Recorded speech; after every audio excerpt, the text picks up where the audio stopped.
Bapak, Ibu, Saudara yang dikasihi oleh Tuhan, salam sejahtera dalam Tuhan kita Yesus Kristus. Mari kita merenungkan firman Tuhan dari Injil Markus pasal 10 ayat 45. Demikian firman Tuhan. Karena Anak Manusia juga datang bukan untuk dilayani, melainkan untuk melayani dan untuk memberikan nyawanya menjadi tebusan bagi banyak orang. Hidup untuk melayani adalah apa yang diajarkan dan diperagakan oleh Tuhan Yesus kepada para murid, tentunya juga kepada kita semua saat ini. Tuhan Yesus menyatakan bahwa Ia datang bukan untuk dilayani, tetapi untuk melayani dan memberikan nyawanya bagi tebusan dosa manusia.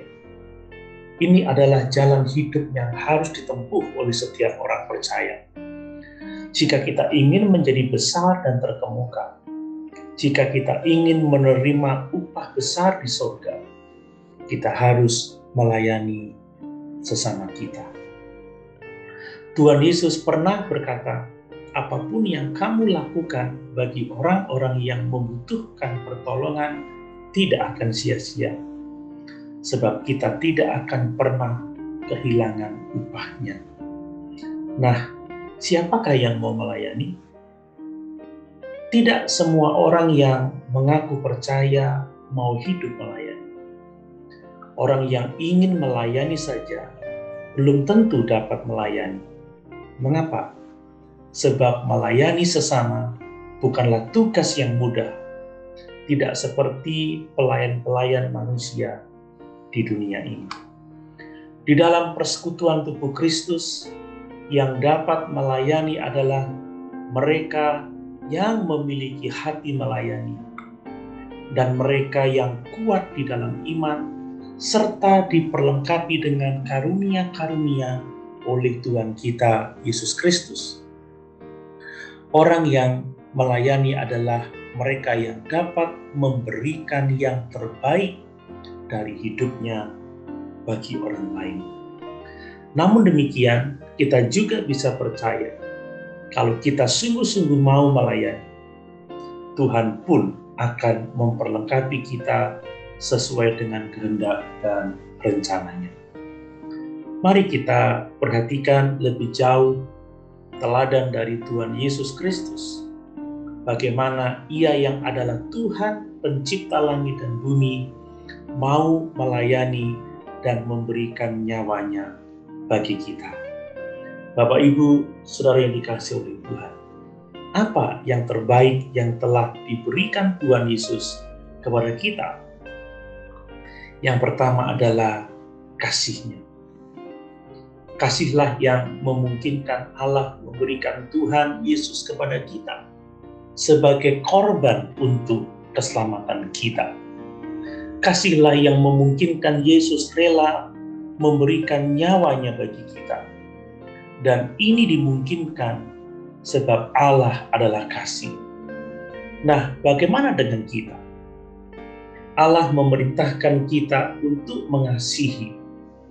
Ia juga telah memberikan kasih di dalam hati kita melalui Roh Kudus-Nya.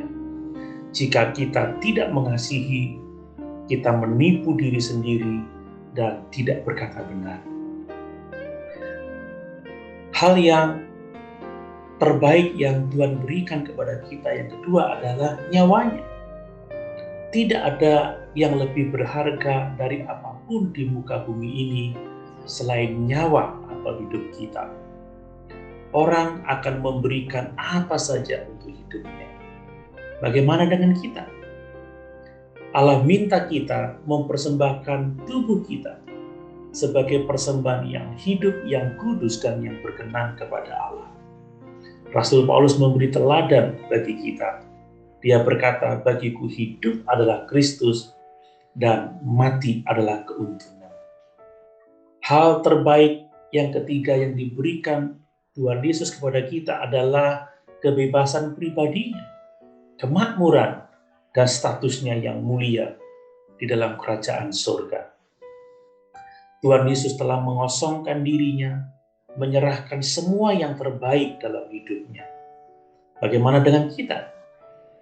Dalam 1 Yohanes pasal 3 ayat 17 dituliskan, barang siapa mempunyai harta duniawi dan melihat saudaranya menderita kekurangan, tetapi menutup pintu hatinya terhadap saudaranya itu, bagaimanakah kasih Allah dapat tetap di dalam dirinya? Mari sebagaimana Kristus datang untuk melayani, demikian juga kita hidup untuk melayani sesama. Haleluya. Tuhan Yesus memberkati.